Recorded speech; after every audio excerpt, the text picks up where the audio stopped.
terkait dengan pelaksanaan program Si Pintar yang telah di-launching dan disampaikan dalam produk baru oleh teman-teman dari PPLP.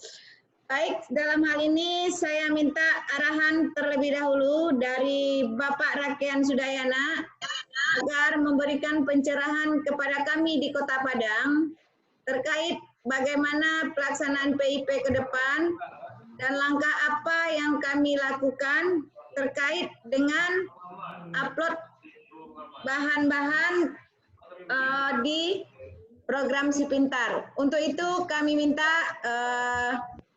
kesediaan waktu Bapak Rakean Sudayana memberikan waktunya sebanyak berapa menit, Pak Salman? Ayo, berapa menit, Bu? Kita minta sepuas-puasnya, Pak Salman. Ini ada Mas Ulpi, ada Mas Gani, Pak Rakean adalah pakar PIP-nya Kementerian. Terima kasih, silakan Pak Rakean. Baik, Bu Yanti, terima kasih. Suara saya jelas ya? Suaranya jelas nggak, Bu? Jelas, Pak. Baik, terima kasih. Assalamualaikum warahmatullahi wabarakatuh. Yang kami hormati Bu Yanti dari Dinas Kota Padang yang dari dulu berjuang untuk PIP, juga teman-teman yang kami hormati kepala sekolah dari SD di seluruh Kota Padang, juga teman-teman operator Dapodik SD, baik SD maupun SMP ya, sebagian ada SMP dari Kota Padang juga, yang terima kasih banyak. Kami dari pusat juga mengapresiasi ini, karena ini jadi kunci sukses kami dalam menjalankan program pemerintah, yaitu menyalurkan bantuan sosial program Indonesia Pintar. Perlu Bapak Ibu ketahui, mungkin saya nggak pakai paparan nih Bapak Ibu karena ini dadakan. Juga kita inginnya lebih banyak ke diskusi. Saya mungkin hanya sedikit saja, sekitar 10-15 menit terkait penjelasan hal-hal baru. Yang pertama adalah di tahun 2020 ini terbitnya Peraturan Menteri Pendidikan dan Kebudayaan yang baru, yaitu nomor 10 tahun 2020 yang menerangkan tentang program Indonesia Pintar dan KIP kuliah. Jadi dimulai tahun ini PIP itu nanti merambah sampai dengan jenjang kuliah. Hanya perbedaannya adalah untuk program Indonesia Pintar hanya bantuan biaya personal, yaitu untuk Dikdasmen, SD sampai dengan SMA, SMK, paket juga, itu hanya membantu biaya personal. Lalu untuk KIP kuliah itu mencakup berbagai biaya, dari personal sampai dengan operasional. Dalam Permendikbud itu terjadi banyak perubahan yang signifikan, Bapak dan Ibu. Juga di Kemdikbud terjadi perubahan struktur organisasi juga yang signifikan. Kalau dulu PIP itu ditangani di masing-masing direktorat, jadi direktorat SD untuk menangani SD dan paket A, SMP menangani SMP dan paket B, direktorat SMA menangani paket C dan SMA, dan SMK menangani terkait SMK. Ini terjadi perubahan yang signifikan, yaitu semua disatukan di bawah pusat ad hoc, jadi badan ad hoc, yaitu Pusat Layanan Pembiayaan Pendidikan. Jadi kami singkat Puslapdik, tapi kami seringnya bilang PLPP karena lebih mudah, tapi resminya singkatannya adalah Puslapdik. Sehingga kami harus membuat satu formula atau formula terkait menyatukan seluruh sistem dari SD sampai dengan SMK. Karena dari dulu yang menjadi koordinator atau yang menjadi website yang diformat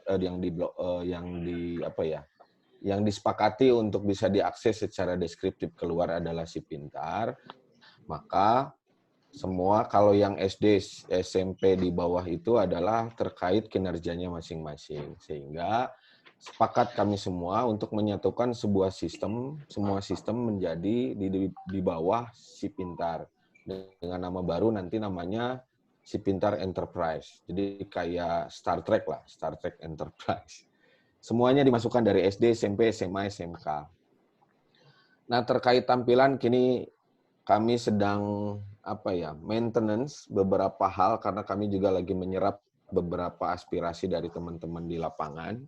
Bagaimana menampilkan si Pintar supaya enak dari setiap jenjang dari SD, SMP, SMA, SMK juga. Untuk sementara ini secara generalnya masih dalam proses yang untuk mempermudah dalam dalam melakukan action atau lebih ke teknis ya, technically. Jadi seperti grafik juga masih hanya terbatas terkait penyajian dan lain sebagainya. Saya kembali ke tadi bahwa dimunculkannya Permendikbud 10 tahun 2020 ini terjadi perubahan banyak yang signifikan. Silakan Bapak Ibu baca, nanti ada di download saja Permendikbud 10 tahun 2020. Di situ banyak hal, baik fungsi sekolah, fungsi dinas, baik kota maupun provinsi. Jadi semua nanti berperan masing-masing. Sekolah juga bisa mengusulkan. Caranya sekolah mengusulkan adalah dengan menandai tanda layak PIP. Tapi usulan itu belum tentu disetujui. Tapi boleh mengusulkan dengan tanda layak PIP. Tapi kami mohon juga untuk sekolah, karena mengusulkan, tidak semuanya diusulkan. Karena PIP itu hanya untuk dari keluarga tidak mampu. Jadi kalau yang menurut sekolah siswa-siswanya berasal dari keluarga tidak mampu, silakan diusulkan dengan cara menandai tanda layak PIP pada Dapodik. Jadi secara usulan kami komunikasinya melalui Dapodik, yaitu dengan menandai tanda layak PIP di Dapodik. Nanti si Pintar akan menyajikan data tanda layak PIP tersebut dari Dapodik, jadi transfer ke si Pintar. Nanti akan muncul di si Pintar tersebut, nanti dinas akan memvervalnya. Kami serahkan ke dinas untuk melakukan verifikasi dan validasi. Nah, untuk penanggalan dan lain sebagainya, karena sistem kami sedang di maintenance, jadi kami belum meluncurkan secara detail. Jadi informasi ini belum dengan sistem cut-off-nya. Walaupun kami sudah tahu draft-draftnya. Tolong yang lainnya di-mute dulu.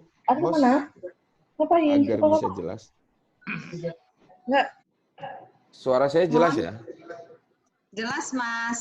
Pak Rakian, mohon teman-teman OP, izin sebentar.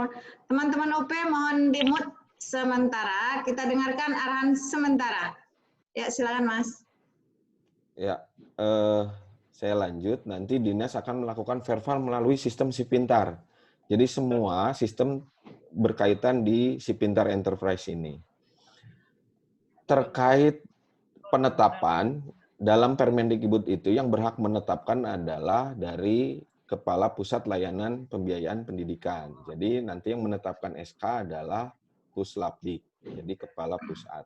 Berdasarkan usulan tadi dari dinas maupun dari sekolah, atau berdasarkan data DTKS dari Kementerian Sosial.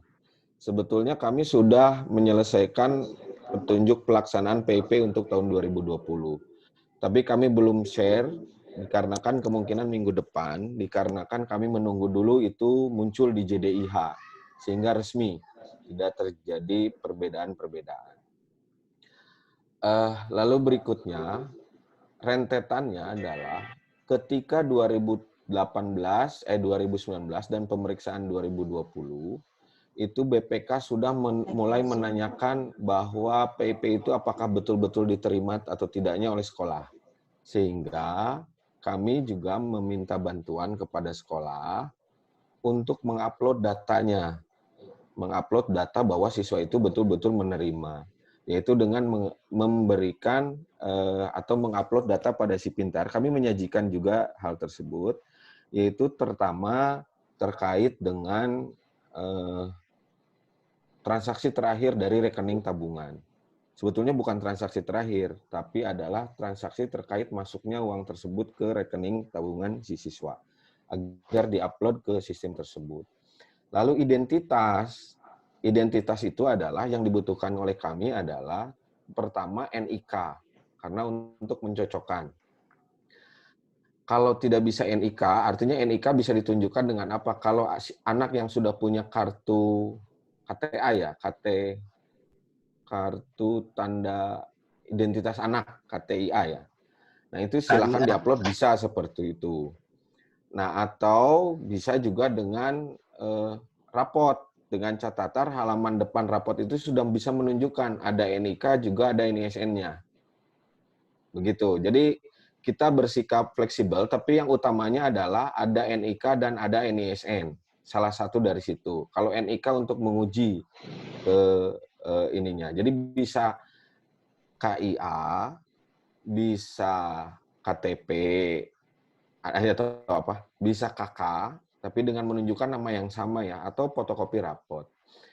Nah, menurut saya pribadi, kalau saya pribadi mengusulkan lebih baik halaman depan rapot saja. Tapi yang ada NIK, NISN, dan NPSN itu lebih menunjukkan seluruh data siswa tersebut di sekolah, agar lebih memudahkan. Dan pihak sekolah juga memiliki data tersebut. Tapi dengan catatan, NIK-nya tolong diisi. Jangan sampai NIK-nya tidak diisi, atau NISN-nya tidak diisi. Tolong di-update juga. Itu terkait pemeriksaan. Lalu tadi usulan pemeriksaan, lalu sekarang terkait SK penyaluran ya Bapak Ibu. Terkait SK penyaluran, yang pertama menetapkan adalah tadi seperti saya sampaikan bahwa Puslapdik yang menetapkan penyaluran PIP.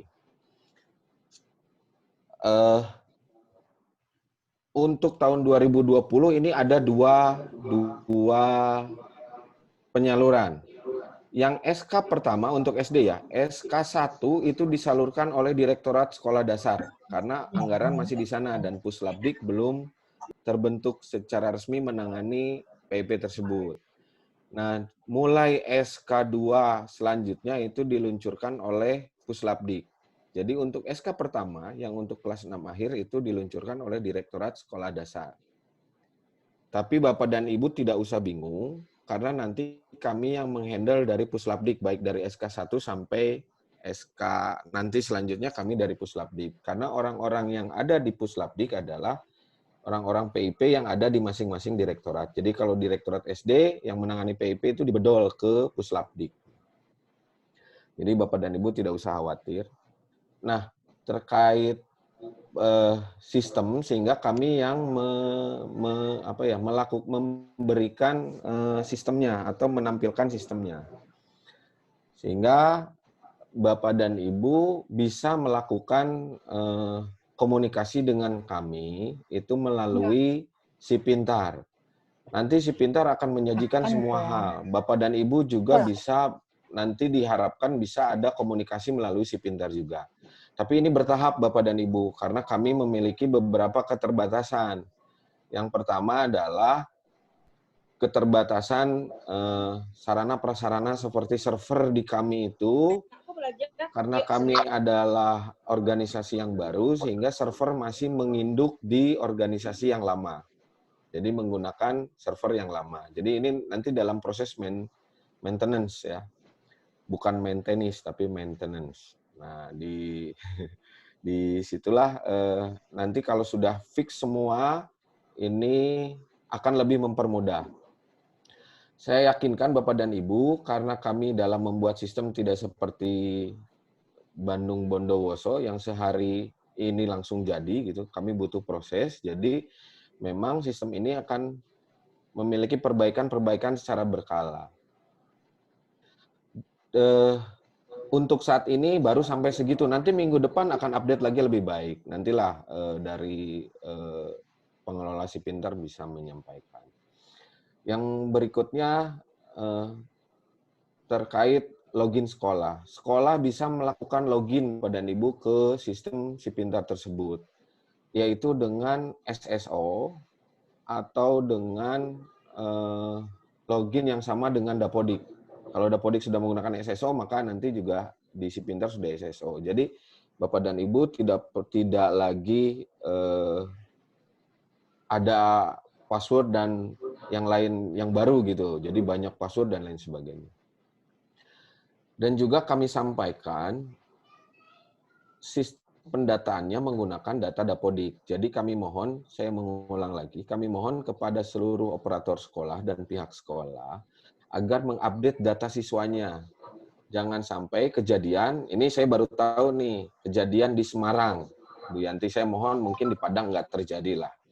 Di Semarang itu terjadi, data anak kelas 1 itu tidak diupdate-update sampai dengan kelas 6.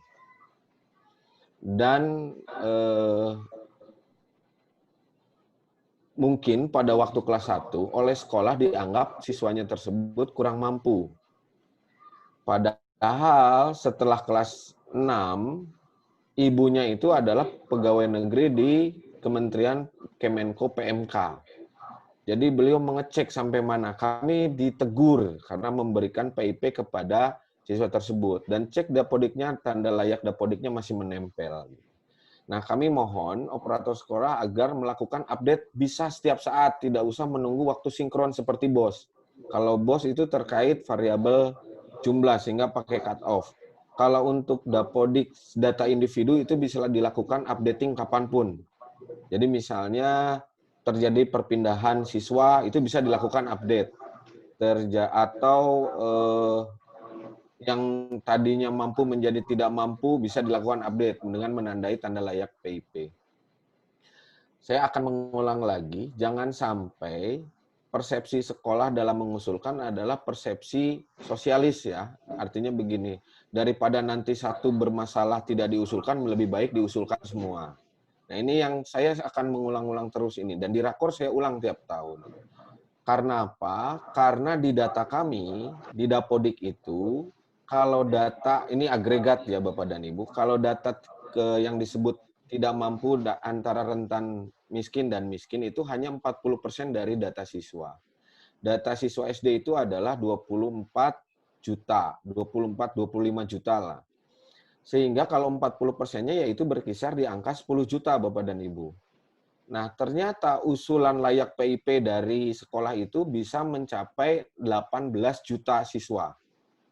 Sehingga ini hal yang aneh ya. Apakah memang 18 juta itu disebut tidak mampu, memang betul-betul tidak mampu, atau sekolah memang mengusulkan semuanya. Nah, memang di beberapa sekolah kami cek juga banyak yang mengusulkan semuanya gitu diusulkan. Ya untung-untungan lah kalau dapat, kalau enggak ya enggak. Ini jangan sampai seperti itu. Kami mohon yang ditandai adalah dengan layak PIP, yaitu bagi siswa yang tidak mampu. Kenapa seperti itu? Karena memang PIP diperuntukkan untuk siswa-siswa tidak mampu. Juga kami mengingatkan kepada sekolah-sekolah semuanya, dan saya yakin di Padang tidak ada, bahwa PIP ini diberikan terkait biaya personal. Biaya personal itu adalah untuk pembelian seragam, sepatu, ongkos. Kalau sekarang dalam masa COVID mungkin diperbolehkan pulsa untuk pembelajaran, artinya biaya personal siswa di bersekolah. Bukan untuk biaya operasional. Gitu. Misalnya nanti ada atau biaya investasi sekolah butuh bikin pagar, nah itu diminta dari siswa penerima PIP berapa untuk bikin pagar gitu. Nah itu tidak diperbolehkan Bapak dan Ibu. Jadi memang ini untuk biaya personal dan kebutuhan personal siswa berbeda-beda, tidak sama. Sehingga penggunaannya memang kami serahkan ke sekolah masing-masing. Walaupun kami tidak menampik banyak akses yang tidak sesuai dengan peruntukannya. Memang banyak yang dibelikan beras dan lain sebagainya. Tapi Bapak dan Ibu mengingatkan saja ke orang tuanya. Kewajibannya adalah mengingatkan pada orang tua bahwa ini adalah untuk membantu biaya personal dari siswa. Jangan dibelikan beras dan lain-lain ataupun bayar utang dan lain-lain. Kewajiban situ. Yang berikutnya adalah penambahan di 2020, kepala sekolah wajib mengupload data siswanya. Nah, sekarang kalau misalnya siswanya sudah pindah, apa yang perlu dilakukan uploadnya? Kami bingung, tidak bisa mendapatkan buku tabungannya, dan lain sebagainya. Bapak dan Ibu bikin saja surat keterangan dari kepala sekolah, diuploadkan saja di situ bahwa siswa tersebut sudah tidak diketahui keberadaannya, atau sudah pindah, atau sudah meninggal, atau sudah apalagi lah, artinya sekolah susah mendapatkannya. Dibuat saja. diuploadkan di dalam buku tabungan. Sehingga BPK ketika melihat data tersebut, bahwa memang kita sudah melakukan verifikasi, namun tidak bisa didapatkan karena berbagai hal. Mungkin itu saja ya Bu Yanti, nanti kita diskusi saja, tanya jawab atau bagaimana terkait hal ini. Mungkin itu Bapak dan Ibu semua, terima kasih. Assalamualaikum warahmatullahi wabarakatuh. Kami serahkan kembali ke host atau Bu Yanti. Bapak Ibu sekalian, waktu kita agak terbatas juga. Kita gimana Pak?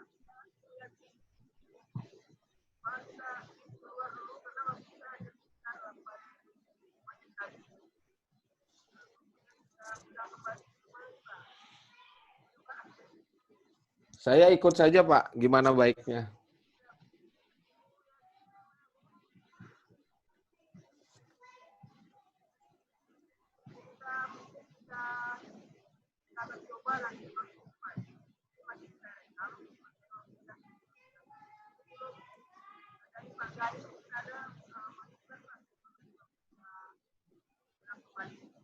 Suaranya kecil, Pak. Suaranya kecil, Pak. Sayup-sayup.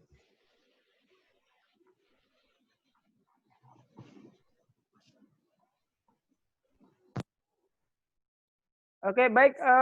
Pak Arkian, sudah jelas, Pak? Ya, jelas, Pak. Oke, siap. Bapak Ibu sekalian, ini waktu kita ini ada tinggal 7 menit lagi.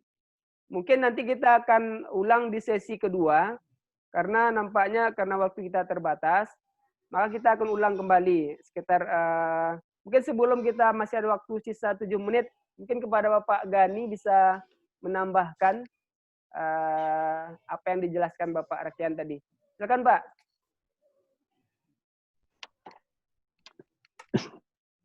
Ya, mungkin setelah ini bisa langsung ke sesi itu aja Pak ya, sesi tanya jawab, karena yang dijelaskan oleh Pak Arkian udah menyeluruh. Atau mungkin Mas Ulpi ya, untuk aplikasi. Silakan Mas Ulpi. Oh, oke. Waduh, ditodong. Sebentar. Belum siap-siap. Sebenarnya tadi yang sudah sesuai yang disampaikan Mas Rakean. Memang perbedaan tahun ini apa istilahnya ya? Ya semua jenjang harus dimasukin ke dalam satu aplikasi terpusat. Makanya mungkin ada beberapa fitur yang dulu di manajemen SD ada, sekarang tidak ada. SMP juga sama, dulu di SMP ada, di sini belum ada. Sama juga SMA ada, di sini belum ada. Sama juga di SMK seperti itu. Nah, seperti tadi yang Mas Rekan sampaikan, memang kita lagi menggarap. Dan ini semua kita lagi menerima masukan, mana yang bisa kita proses karena dipakai bersama, ya kita proses. Tapi kalau hanya spesifik per jenjang, mungkin nanti coba kita pertimbangkan. Nah, kaitan dengan aplikasi, saya kira nanti saya udah share ya manual Mas Gani sama yang lain, Linda sama Umi. Saya kira nanti bisa di-share ke teman-teman operator, dan nanti ke depan juga manual itu ada di Sipintar, jadi bisa download sendiri di Sipintar manualnya, nggak perlu nunggu dari kita. Kalau mau belajar, di situ ada caranya. Untuk tambahan nanti video tutorial juga akan kita siapkan. Nguploadnya di mana lagi saya pikirin di mana. Nanti kalau sudah ada kita infokan. Mungkin lebih baik kita ikut tanya jawab aja kali ya. Saya serahkan lagi ke teman-teman dinas. Terima kasih. Bapak Ibu sekalian, mungkin sebelum waktu kita habis, ini masih ada waktu 4 menit. 4 menit lagi waktu kita tersisa. Silakan yang ingin bertanya, bisa diaktifkan suaranya. Ibu Yanti. Assalamualaikum. Siap, Ketua. Waalaikumsalam ya Pak Rido, silakan Pak Rido. Silakan Pak. Terima kasih atas kesempatan ya. Oke Pak, tentang PIP di Kabupaten Aceh Tenggara Pak, ini ada siswa yang dulunya di 2018-19 ada namanya, kemudian di 2020 tidak ada. Ini sebabnya apa? Itu yang pertama. Kemudian yang kedua, dampak corona ini Pak. dampak corona khusus di Kabupaten Aceh Tenggara itu sudah banyak kali Pak. Jadi nanti usulan kami, usulan kepala sekolah dari Dapodik itu mohon diapresiasi. Karena kenapa? Kalau kita usulan dari Dinas Sosial itu memakan waktu lama dan bertele-tele. Sementara tahun ajaran baru tanggal 13 Juli 2020 sudah dimulai. Artinya usulan sekolah itu betul-betul akurat dan dibuktikan dengan KK-nya. Kalau perlu dibuktikan dengan penghasilan orang tua yang dikeluarkan oleh kepala desa masing-masing, diupload maupun di aplikasi Dapodik nantinya. Artinya, tolonglah pihak kementerian menanggapi usulan sekolah tersebut agar siswa-siswa yang miskin karena dampak corona itu bisa menikmatinya. Itu saja dulu Pak. Sekian.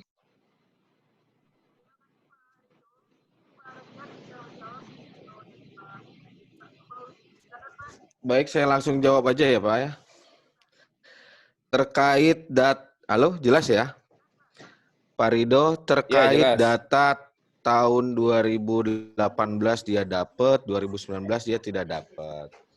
Ini yang pertama adalah PIP diutamakan untuk keluarga tidak mampu. Pembuktian keluarga tidak mampu adalah yang menentukan bukan kami Kemendikbud, tapi adalah Kementerian Sosial. Karena secara undang-undang yang bisa menentukan bahwa ini mampu atau tidak mampu adalah Dinas Sosial atau Kementerian Sosial. Sehingga kami berlandaskan data DTKS. Data DTKS itu dinamis Pak sifatnya. Bisa naik, bisa turun. Bisa berkurang, bisa bertambah. Semua itu terkait DTKS dinamis perubahannya. Tapi sampai saat ini perubahan tidak signifikan. Jadi flat. Flat itu dalam artian yang keluar 2%, yang masuk 2%. Artinya begitu, kohortnya baik. Secara data ya.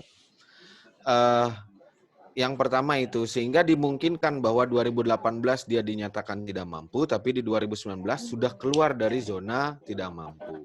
Dalam data DTKS ini, ini 1 menit lagi ya. Lalu terkait usulan sekolah, kami apresiasi Pak. Kami akan selalu apresiasi dengan menandai tanda layak PIP-nya. Tapi kami juga butuh kelengkapan data seperti tadi Bapak sampaikan. Bahwa data, di sekolah itu rata-rata kurang memasukkan data terkait penghasilan orang tua siswa. Nanti kami akan melakukan verbal terkait data-data tersebut. Begitu Pak, nanti detailnya di session berikutnya kali ya, saya ulang. Atau ada lagi? Jam berapa sekarang? Oke, sementara itu Pak waktunya. Ya. Jadi gimana? Kita lanjut. Ya. Oke Mas Rakean, Pak Mas Sulfi, Mas Gani. Tadi sebenarnya saya sudah konfirmasi dengan Bang BRI Pusat. Bang Andri katanya bisa hadir, tetapi saya lihat juga belum terbuka. Saya juga mohon maaf nih Mas Gani, Pak Rakean, Mas Sulfi. Terpaksa lari-lari karena kami hari ini pengumuman PPDB online SMP Kota Padang. Kebetulan berada di tupoksi saya, terpaksa keluar-keluar masuk ini. Jadi saya serahkan nanti Pak Salman bisa memandu juga, karena jam 10 ini pengumumannya. Jadi oke teman-teman, kami juga mohon maaf kepada teman-teman di pusat, karena kami belum membuat Zoom meeting ini yang berbayar. Jadi kami masih memakai yang gratis, ini sebenarnya sudah ada perencanaan dari dinas, tapi mohon maaf karena COVID juga, ini bukan karena apa-apa, kami di Dinas Kota, semua kegiatan dana juga sudah ditarik untuk penanganan COVID. Jadi kami mohon maaf, mohon bersabar, kita untuk keluar dulu ya Pak Ketua. Ya, jadi mohon nanti teman-teman operator sekolah, saya mohon silakan bertanya.